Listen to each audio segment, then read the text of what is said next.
What's good, YouTube? It's your boy K-Flex, and I'm back here with another video. And today, guys, the Miami Dolphins' first preseason game of the season is unfortunately going to go down as an L. Now, it really doesn't matter. Okay, I would have said that if we won or lost. It doesn't matter as far as the record in the preseason. Who really honestly cares? There's 3 preseason games. No team is like starting their starters all game. It's like, it's irrelevant really, but it's cool to be able to see some of the players. Honestly, preseason is a thing where we can honestly damn near get away with or get rid of, but I'm glad we get to see some of the players in action. Whatever. Here's the thing. Let's get to some of the facts, and I'm not going to really talk too much about Reed Stennett or nothing like that, and the fourth string and all that, because I don't really care, and most of them should not make the team. Now, although we lost this game, we were up 13-0 when our starters and second stringers, even some of our second stringers, were in the game. It only got ugly for us whenever the Chicago Bears decided to keep Justin Fields in the game versus our backups, okay? And, you know, I ain't gonna lie, it does kind of irritate me that Justin Fields getting all this praise. And shout out to Justin Fields, shout out to the Bears, shout out to the quarterback. But it does a little bit irritate me that that he's getting all this, oh my God, he's quarterback one, he's this and that. When everything he done was against people who shouldn't even make the team. Bruh. And that's just a reality. That's just me keeping it real, okay? But I'm rooting for Justin Fields, I'm sorry. He's gonna be a good quarterback, but to hype him up versus our third team. Listen, he was in the game for a couple drives versus our second team, and he could not move the ball. Okay, even on Noah. Okay, when we had a few starters in the game, he could not move the ball. A few rotations, he could. When we put in people who should never see the field, that's when they move the ball. That's when the Bears magically in the third quarter scored 14 points, and then proceeded to score 3 more and win by 7. Okay, but whatever. To get into some of the specifics of the game, first I want to talk about Jalen Waddle punt return. It was electrifying. He only, I think, got 1 punt return the entire game. I think he got about 20-something yards on it. It looked good, but then you got Jakeem Grant come back there and punt return and even look better. So it comes to a point where I look at it to say I think Jakeem Grant needs to be the guy returning punts. To be quite honest with you, I don't really care, but I feel as though since we're already paying Jakeem, if he's on the team, he might as well be returning punts because he's not going to have any type of role in the real offense. It would be best if he returned punts. Now, Jalen Waddle, on the other hand, since I expect him to have some type of real role, actually a pretty big role in the actual offense, I don't see why it's necessary for him to return punts. We could just use both of them, utilize both of them, and regardless of whether Jalen Waddle or Jakeem Grant is better at returning kicks, it's not really the question that I'm raising, but more so is, even if Jalen Waddle is better, it's not by much at returning, okay? Because Jakeem Grant is a special returner. You can say whatever you want to about him as a receiver, but as a return man, he's special. So Jakeem Grant and Jalen Waddle, when I look at these two, I look at Jakeem Grant as having to be the returner unless he put Jalen Waddle. I think Jalen Waddle has way bigger intentions and plans for this team, okay, than Jakeem Grant. All right.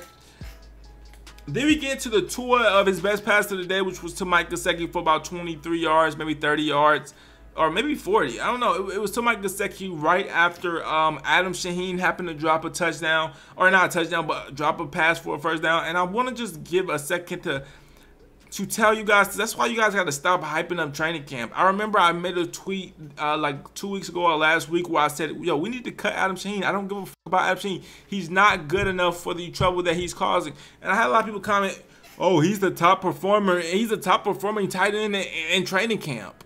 Oh, he's like this in training camp. Oh, did you watch training camp? Oh, he's a beast in training camp. Oh, you don't want to cut one? Adam Shaheen's not even a top 2-3 tight end on this team. I just watched him today drop a wide open pass and then Tua threw a pick trying to throw it to him again, which it wasn't his fault. It was Tua's fault, and we'll get into that in a second. But at the same time, though, Adam Shaheen's not that good. That's what I'm trying to tell you. He don't have to get cut, by the way. I don't give a fuck if he stays on the team, but to act like he was uncuttable because he had a decent or a good training camp when in the game he's been in the league for 4 years and has never proved nothing was kind of idiotic. I also like what I seen from Eric Rowe today. That was one of the stars today. He was shutting down Cole Kmet. And again, that's a big part of the team is Eric Rowe and what he could do to safeties. And I was happy to see that it doesn't look like he's slowing down. He knocked the ball away from Cole Kmet. He's fast. He's rangy. And I like Eric Rowe a lot. You know what I'm saying? I never thought I would like him. He's a lot better at this spot than he was at cornerback throughout his previous career. I don't know. He seems like he should have been a safety a long time ago, to be honest with you, because he's an absolute monster against tight ends. I like what I've seen him in the short action that I've seen him. And we're gonna get into the worst performer in a second. Don't worry. And if you watch the game, you know exactly who I'm talking about. But let's get into also the Tua's entire performance. Tua played pretty well, honestly, really amazing until he threw it into double coverage in the end zone to Adam Shaheen for no reason. But I think low-key he was trying to force something because he's trying to get a touchdown before he knows he's getting taken out. I low-key think he was trying to force something just to try to get a touchdown before he gets taken out. But regardless, it was a shitty pass, shitty everything. Adam Shaheen didn't fight for the ball at all, of course. But whatever, he did good in training camp, so let's just keep him forever. But anyways, Adam Shaheen didn't fight for the ball, but Tua, that's not an excuse, okay? This is not Adam Shaheen's fault. This is all Tua. Tua threw a terrible pass. And I think he was just trying to force something before he got out the game. It's preseason. Who gives a damn? Threw in tight coverage, got picked off. Who cares? Don't count for the records. Don't count for the stats. Don't count for nothing. So now that we got pretty much all the positives out the way, all the great things that we saw today, it was a lot of great positive stuff, especially from our starting group. Our defense is immaculate. And I don't know. I also know that the Bears' offense is pretty fucking terrible most of the time, most years. But our defense absolutely shut them down. I don't even think they got a first down for like a whole quarter. Like, it was crazy. Like, when we actually had our ballers in the game, they could not move the ball. When we put them other dudes in the game, obviously they took advantage, especially since they had Justin Fields in versus our fourth stringers. But that's whatever. Here's the thing. But our offensive line cannot block, ladies and gentlemen. If you guys don't know, you guys watch that game. The other four people, you know what I'm saying, they're less concerning. Austin Jackson is a fucking concern. And I know he's younger. He's even younger than some rookies because how young he was at the time we drafted him.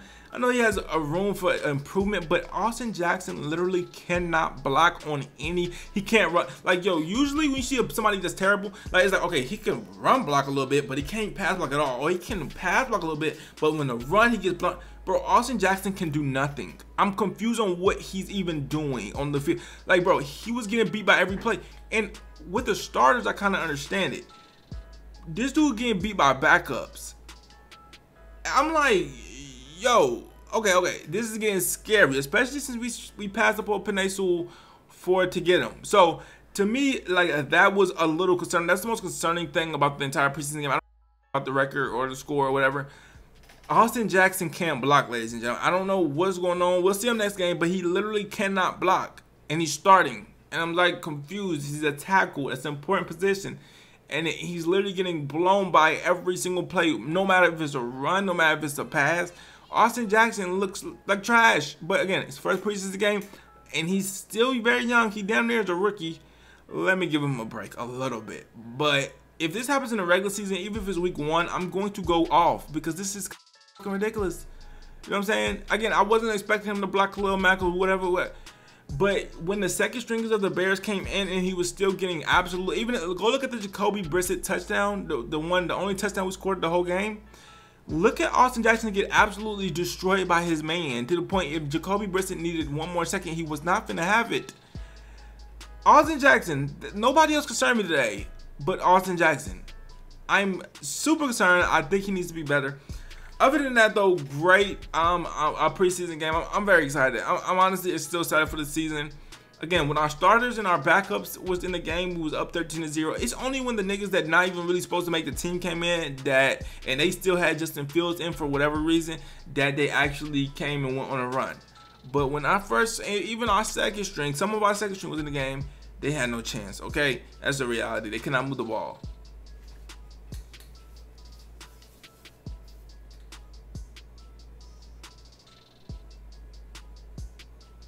Get in the comments section what you guys think about this first preseason game. I'm happy that NFL is back available. Super excited, super happy. This is amazing. I'm just happy we got NFL back. All right, regardless. Like, comment, subscribe, road to 11K with Booking Flexing. I'm out.